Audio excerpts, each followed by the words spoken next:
मन के हारे हार है, मन के जीते जीत। ये बात आपने कभी ना कभी तो जरूर सुनी ही होगी, और ऐसा इसलिए कहते हैं क्योंकि शरीर की भी सीमाएं होती हैं। शरीर एक हद तक पहुंचने के बाद हार मान लेता है, लेकिन इंसान अपने मन की शक्ति से उन सीमाओं के पार जा सकता है। जिसने अपने मन पर जीत पा ली हो, इस दुनिया में उसके लिए फिर कुछ भी असंभव नहीं रह जाता। लेकिन मन को काबू में करना इतना आसान नहीं है। महाभारत के सबसे बड़े धनुर्धर अर्जुन भी गीता में कहते हैं कि मन को काबू करना हवा को काबू करने से भी ज्यादा मुश्किल काम है। तो जब अर्जुन जैसा योद्धा भी मन के झांसे में फंस जाए, तो हमारे साथ ऐसा होना तो आम बात है ना।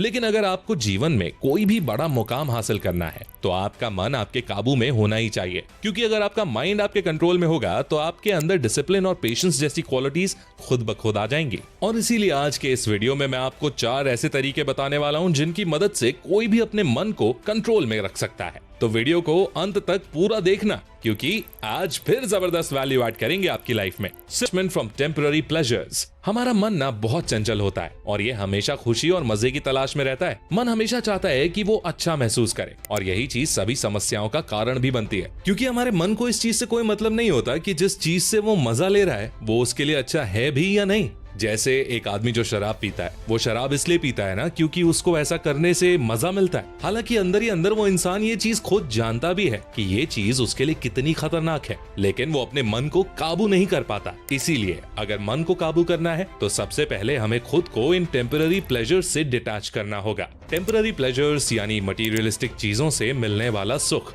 जैसे बहुत लोगों को खाने का शौक होता है, क्योंकि अच्छा खाने से उनको प्लेजर मिलता है। लेकिन ये सभी प्लेजर्स टेम्पररी होते हैं। इनसे हमारा माइंड ना कुछ टाइम के लिए तो सेटिस्फाई हो जाता है, लेकिन कुछ देर बाद हम फिर से उस चीज की इच्छा करने लगते हैं। इसीलिए अगर आपको अपने मन को काबू में करना है, तो अपनी इच्छाओं को काबू में रखना सीखना होगा। हमें मटीरियल प्लेजर्स के साइकिल में नहीं फंसना है। गौतम बुद्ध ने कहा था, there is no fear for one whose mind is not filled with desires. यानी जिस इंसान का मन इच्छाओं से भरा हुआ नहीं हो, वो किसी भी चीज से डरेगा नहीं। इसीलिए अगर अपने माइंड को कंट्रोल करना है, तो अपनी इच्छाओं को लिमिटेड रखो। और इच्छाओं को लिमिटेड रखने से मतलब ये नहीं कि जिंदगी में किसी चीज की इच्छा ही मत करो। सिर्फ कुछ बड़ा करने की, जिंदगी में सफल होने की इच्छा करो। टेम्पररी प्लेजर्स की इच्छा छोड़ दो, क्योंकि जितना आप उनमें फंसोगे, वो उतना ही आपको और फंसाएंगे। Number 3, master your 5 senses. आपके 5 सेंसेस आपके माइंड का गेटवे हैं। आप इन सेंसेस से जो भी कंज्यूम करते हो, उसका आपके माइंड पर गहरा प्रभाव पड़ता है।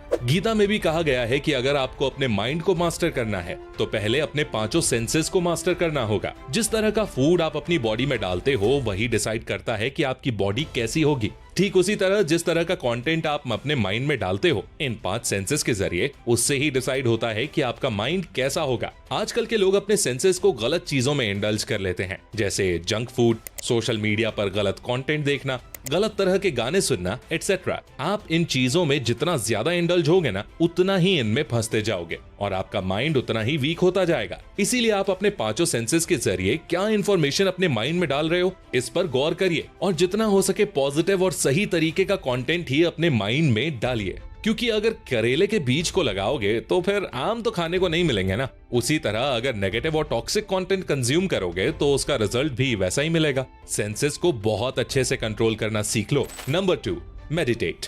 मैं आपसे एक सवाल पूछता हूँ, आपके माइंड के लिए सबसे मुश्किल काम क्या होता है? काफी लोगों ने गेस कर लिया होगा। आपके माइंड के लिए सबसे मुश्किल बात होती है एक काम को लगातार करते रहना, किसी एक काम पर फोकस बनाए रखना। हमारा माइंड एक चीज पर लंबे समय तक कंसंट्रेट कर नहीं पाता। ये एक काम से दूसरे काम पर शिफ्ट होता रहता है। और अगर कोई इंसान घंटों तक एक ही काम पर कंसंट्रेट कर लेता है, तो आपको समझ जाना चाहिए कि उसने अपने माइंड को काफी हद तक कंट्रोल कर लिया है। जो मंक्स लोग होते हैं, वो दिन के 8 से 10 घंटे मेडिटेशन करते हैं, और यही सबसे बड़ी वजह है कि उनका माइंड उनके फुल कंट्रोल में होता है। देखो दोस्तों, मेडिटेशन से होता क्या है ना, कि हमारा दिमाग एक जगह स्थिर हो जाता है, एकाग्र हो जाता है, वो इधर उधर नहीं भागता और शांत हो जाता है। हालांकि आपको 8 घंटे मेडिटेशन करने की कोई जरूरत नहीं है। अगर आप सिर्फ 30 से 40 मिनट भी मेडिटेट कर लेते हो, तो ये भी आपके लिए बहुत होगा। खासकर जो लोग एंजाइटी और दूसरी मेंटल प्रॉब्लम से परेशान हैं, उनके लिए तो मेडिटेशन एक मस्ट टू डू वाली चीज है, क्योंकि चाहे कोई भी मानसिक रोग हो, ध्यान के जरिए उसको ठीक किया जा सकता है।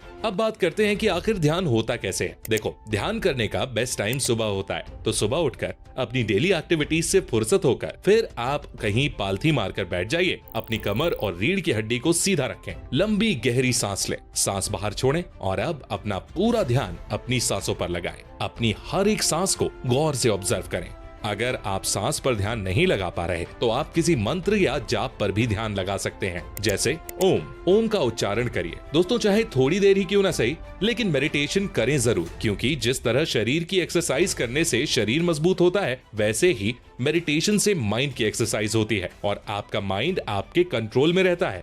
Number 1, use your intelligence. Mind को कंट्रोल करने का जो तरीका भगवत गीता में श्री कृष्ण ने बताया है, उससे बेहतर दूसरा कोई तरीका नहीं हो सकता। गीता में श्री कृष्ण कहते हैं कि हमारा शरीर एक रथ की तरह है, जो 5 घोड़ों से बंधा हुआ है, जिन्हें आप 5 सेंसेस समझ सकते हो। उन घोड़ों के गले में एक लगाम बांधी हुई है, जिसे आप मन समझ सकते हो, और उस लगाम को जो आपने हाथों में पकड़े हुए हैं, वो है आपकी बुद्धि, इंटेलिजेंस, और उस रथ में जो यात्रा कर रही है, वो है आत्मा। तो अगर आप अपनी बुद्धि से अपने मन को कंट्रोल में रखोगे तो आपकी जिंदगी की गाड़ी सही डायरेक्शन में चलेगी। लेकिन अगर आपका मन आपकी इंटेलिजेंस पर हावी हो जाएगा तो वो आपका सबसे बड़ा दुश्मन बन जाएगा। इंटेलिजेंस यानी सही और गलत में फैसला करने की क्षमता। देखो, मन क्या करता है, वो हमेशा उन चीजों के पीछे भागता है जहां उसको प्लेजर दिखता है, फिर चाहे वो गलत हो या सही, इससे मन को फर्क नहीं पड़ता। आपको अपनी इंटेलिजेंस का यूज करके अपने मन को कंट्रोल में लाना होता है और उसे बताना होता है कि वो चीज हमारे लिए सही नहीं है। तो इस तरह आप अपनी इंटेलिजेंस का यूज करके माइंड को कंट्रोल कर सकते हो, और इंटेलिजेंस बढ़ती है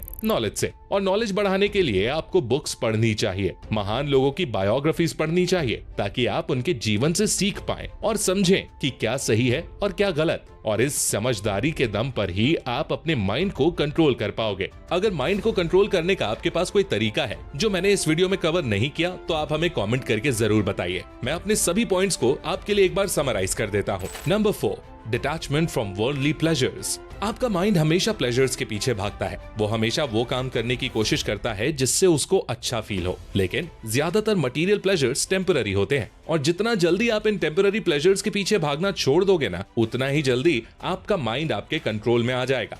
नंबर 3, कंट्रोल योर 5 सेंसेस। जिस तरह का खाना आप खाते हैं उससे आपका शरीर कैसा होगा ये डिसाइड होता है, और जिस तरह का कंटेंट आप अपने 5 सेंसेस से अपने अंदर डालते हो उससे डिसाइड होता है कि आपका माइंड स्ट्रांग बनेगा या वीक। आजकल के टाइम पर सोशल मीडिया, जंक फूड जैसी चीजों के ज्यादा कंजम्पशन से हमारा माइंड हमारे कंट्रोल में नहीं रहता है, इसीलिए अपने सेंसेस में आप क्या डाल रहे हो इस पर गौर करना चाहिए। Number 2, meditate. हमारे मन की फितरत होती है एक विचार से दूसरे विचार पर उछलने कूदने की। ये कभी एक काम पर एकाग्र नहीं होना चाहता, इसीलिए माइंड के लिए सबसे हार्ड एक्सरसाइज होती है मेडिटेशन, और मेडिटेशन के बल पर ही माइंड को कंट्रोल में लाया जा सकता है, क्योंकि मेडिटेशन करने से हम अपने माइंड को एक चीज पर फोकस करने के लिए ट्रेन कर सकते हैं। Number 1, use your intelligence. आपके मन को सही और गलत से मतलब नहीं होता, इसे जो अच्छा लगता है ये बस वही करने की इच्छा रखता है। सही और गलत की समझ हमारी इंटेलिजेंस को होती है, और इसी सही गलत की समझ से हम अपने माइंड को सही डायरेक्शन दे सकते हैं और उसे कंट्रोल कर सकते हैं। तो दोस्तों,